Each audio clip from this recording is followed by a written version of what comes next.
कर भला तो हो भला। एक बार एक लड़का अपने स्कूल की फीस भरने के लिए घर घर जाकर सामान बेचा करता था। एक दिन उसका कोई सामान नहीं बिका और उसे भूख भी लग रही थी। उसने तय किया कि अब वह जिस भी दरवाजे पर जाएगा उससे खाना मांग लेगा। एक घर पर पहुंचा। एक लड़की ने दरवाज़ा खोला, जिसे देखकर वह घबरा गया और उसने पानी मांग लिया। लड़की ने भाप लिया था कि वह भूखा है, इसलिए वह एक बड़ा गिलास दूध का ले आई। लड़के ने धीरे धीरे दूध पी लिया। कितने पैसे दूं?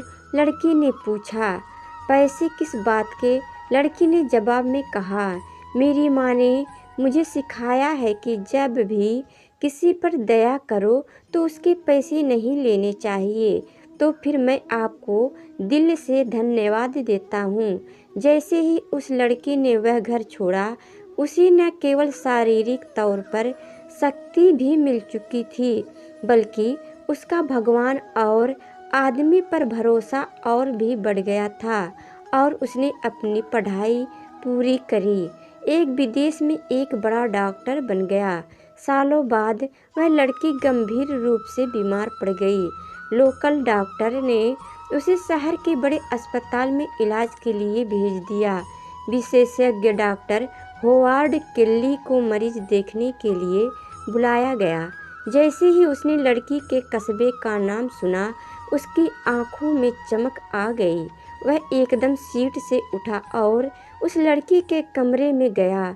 उसने उस लड़की को देखा, एकदम पहचान लिया और तय कर लिया कि वह उसकी जान बचाने के लिए ज़मीन आसमान एक कर देगा। उसकी मेहनत और लगन रंग लाई और उस लड़की की जान बच गई। डॉक्टर ने अस्पताल के ऑफिस में जाकर उस लड़की के इलाज का बिल बनाया। उस बिल के कोने में एक नोट लिखा और उसे उस लड़की के पास भिजवा दिया।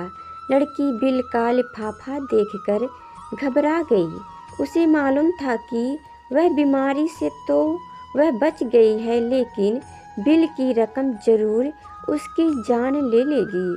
फिर भी उसने धीरे से बिल खोला, रकम को देखा और फिर अचानक उसकी नज़र बिल के कोने में पेन से लिखे नोट पर गई, जहाँ लिखा था, एक गिलास दूध द्वारा इस बिल का भुगतान किया जा चुका है। नीचे उस नेक डॉक्टर होवार्ड केल्ली के हस्ताक्षर थे। खुशी और अचंभे से उस लड़की के गालों पर आंसू टपक पड़े। उसने ऊपर की ओर दोनों हाथ उठाकर कहा, हे भगवान, आपका बहुत बहुत धन्यवाद। आपका प्यार इंसानों के दिलों और हाथों द्वारा न जाने कहाँ कहाँ फैल चुका है। अगर आप दूसरों पर अच्छाई करोगे तो आपके साथ भी अच्छा ही होगा।